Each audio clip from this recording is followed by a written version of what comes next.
My name is Melissa, and my husband, Paul, is a light novel writer and a freelancer. He takes on various writing jobs, and I help him as a secretary in his private office. I was working with my husband as usual when I noticed it was 3 p.m. I thought about taking a break, but before I could, the front door slammed open. Both Paul and I looked upset. The person who entered was Paul's older sister, Donna. She's supposed to live at our parents' house, but for some reason, she comes over every day at 3 p.m., drinks tea, eats all the snacks we've gotten as gifts, and leaves. I was in the middle of working, but she barged in. "It's fine, right? I want my tea," she said. I was getting really annoyed. Who are you talking to like that? I thought. Donna flopped down on the couch, crossed her legs, and started eating our snacks loudly. "Tea, quick," she demanded. It was unbelievable. Donna was so rude and acted like the world revolved around her. She claimed to be a live streamer, but I wasn't sure how much she actually earned or how much of her work was real. She also said she worked from home. "Hey, you're my sister-in-law. Make me some tea," Donna ordered. She was treating me like a maid. Because of her attitude, our parents had scolded her before, but that was always the end of it. I didn't let it bother me much. I've known her since high school, so this wasn't new. "Do it yourself," I replied. "Huh? Don't talk back to me," she shouted. As she did, snacks flew out of her mouth and onto the floor. "Don't talk back. I'm the oldest daughter here. You need to listen to me. If you don't like it, get a divorce," she snapped. I was really angry at that comment, but the first to get frustrated was Paul. "That's enough. You're being a nuisance. Get out," he shouted. "What? Wait, wait," Donna yelled as Paul stood up, grabbed her arm, and dragged her out of the room. She kept yelling, but Paul wasn't done yet. "If you come here using the spare key again, I won't forgive you. I'll tell Mom and Dad," Paul said, making sure Donna could hear him. At the front door, Donna was still whining, and Paul locked the door so she couldn't come back in. He quickly called our dad. "Hello, Dad." Donna came over again, he said. Wait a minute," Donna protested from the other side of the door. "My name is Melissa, and my husband, Paul, is a light novel writer and freelancer who takes on various writing jobs. I help him as his secretary in his private office.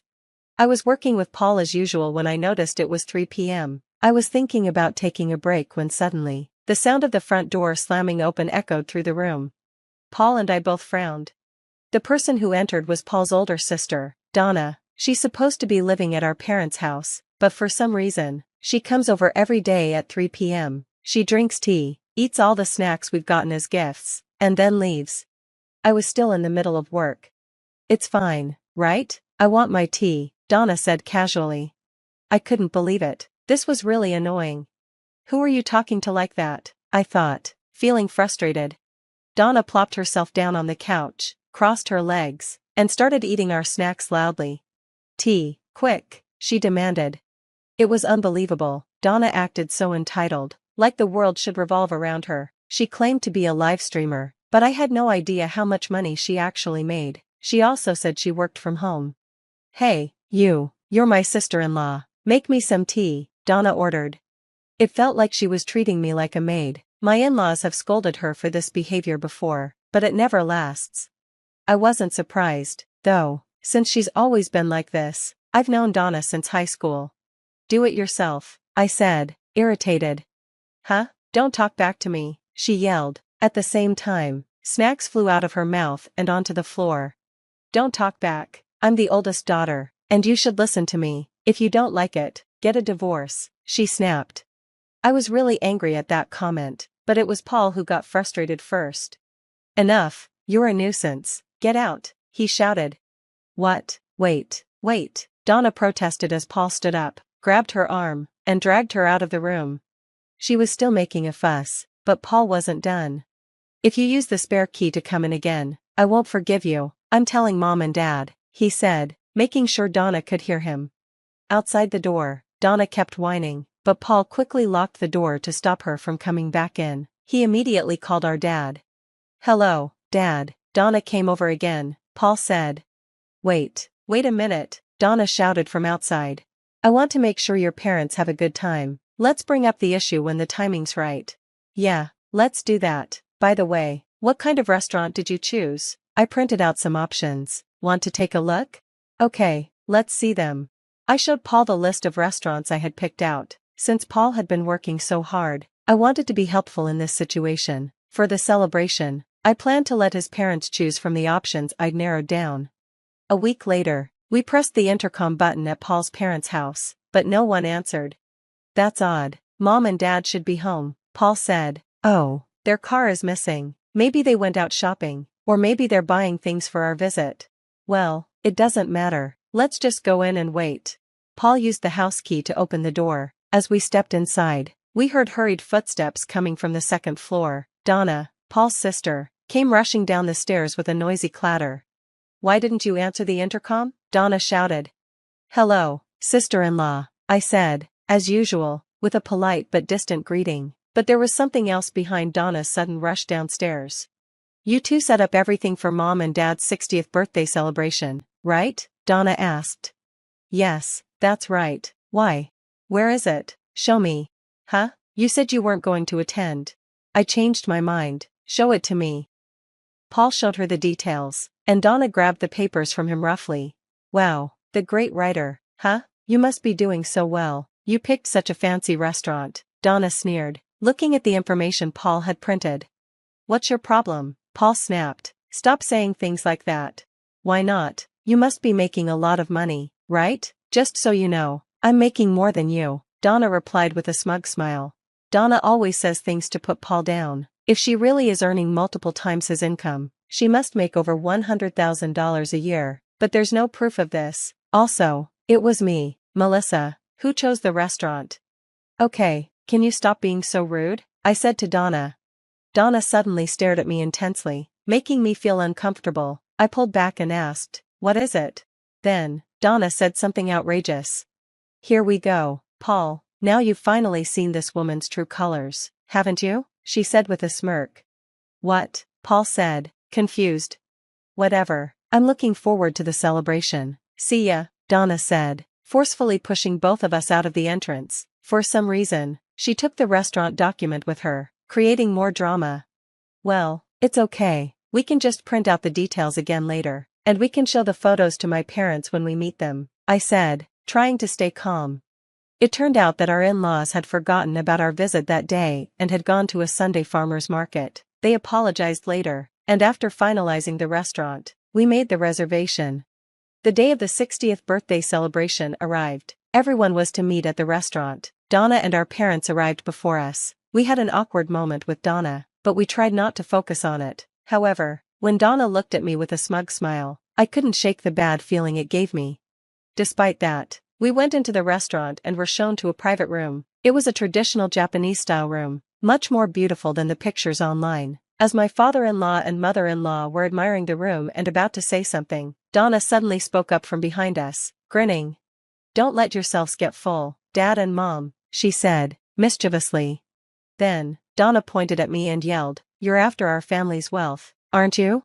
Everyone was shocked, not just me, but also Paul, my father-in-law, and my mother-in-law. Wealth? What are you talking about? I had no idea what was going on.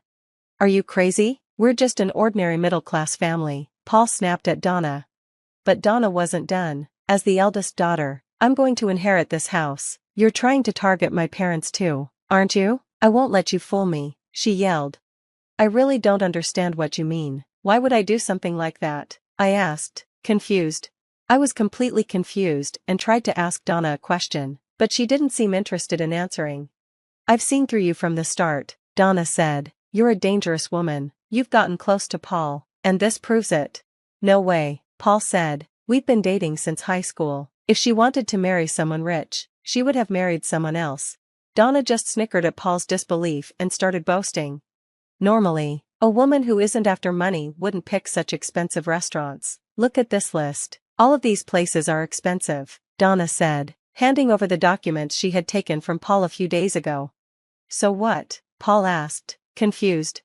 Don't you get it? Donna sneered. This woman thinks she can do whatever she wants with your wealth. Men are so simple. Donna laughed, not noticing how hopeless the situation was becoming. I won't let her take our family's wealth. Paul, you understand now, right? This woman's true nature is showing. She's a nuisance. You should get a divorce, Donna said loudly, This is an order from your eldest sister. For the peace of the family, you should divorce her. Get out now, and don't ever come near my parents again. Donna yelled at me, but that's when Paul stepped in between us. What the hell are you talking about? Apologize to Melissa right now, Paul shouted. Wait, Dad, what's all this about money? This is ridiculous, Paul's father said, clearly confused. Melissa has been helping us set up the 60th birthday celebration. You should be helping, too, instead of doing something so stupid. No, Dad, look at this. Donna flustered and quickly handed the documents to her father. My father-in-law glanced over the papers. If you look at this, you'll understand, Donna said. She's picked incredibly expensive places for the celebration. She's trying to drain all our family's money, and it'll come from you and Mom, right? I'm not wrong, am I? My father-in-law sighed deeply. Paul, my mother-in-law, and I were all speechless. Huh? You think we're paying for the celebration? Paul's father asked, still confused. Donna's eyes widened in surprise. Of course, it would be a bit too much to have the person being celebrated pay for it. But wait, so this woman is still spending Paul's money however she pleases? Donna said, still acting like she was right. See, I was right all along. What are you talking about? Paul said, clearly upset. Melissa is working with me. You know my salary is also hers. There's no reason for anyone to complain about it. But, Donna said, turning to her mother for support. Mom, don't you agree? Donna asked, trying to escape the situation. My mother-in-law stood there quietly, then spoke up. Listen, she began. All the places on this list have memories of your father and me. Melissa specifically asked us about the places we have memories of. She wanted to find a nice restaurant for us. Based on that, Donna was stunned. The disrespectful things you've been saying are really shameful, my mother-in-law said, her voice shaking. Donna finally realized that her guesses and assumptions were wrong, but it was already too late to fix her mistakes. She was about to face the consequences of her actions. You've really messed up, my father-in-law said. You don't need to stay with us anymore. Go home. Wait a minute, Dad, why are you being so harsh? I'm your daughter. You can't just kick me out, Donna protested. But you were planning to not even show up, weren't you? Paul replied. Don't worry about the cancellation fee. I'll take care of it. Donna tried to argue, but my father-in-law continued. It seems we raised you wrong. We let you have your way, but now we've reached our limit. Leave the house. It's for the best. Don't make decisions without consulting me, my mother-in-law added. What do you think, Paul and Melissa? With a smile that was almost terrifying, my mother-in-law spoke cheerfully, while Donna looked at us with teary eyes, like she was begging for help. I was told by your older sister not to get involved, I said calmly. No, this is about my parents, Donna cried. Is that so? Then I'll keep my distance, my mother-in-law said. Please leave. Donna tried to grab me, but my father-in-law stepped in between us. Go home, he said sternly. Donna looked at him and shrank back. She quickly left the restaurant. We were able to finish the birthday celebration for my in-laws and enjoy our meal in peace. When we got home, it seemed Donna had been sulking at the house. My father-in-law repeated that she should leave. Donna cried and made a scene, so they started thinking about sending her to a rehab facility. I'm not sick, Donna shouted as she disappeared somewhere. Later, we heard that Donna found a job with a dormitory, but she couldn't keep it and kept changing jobs and addresses.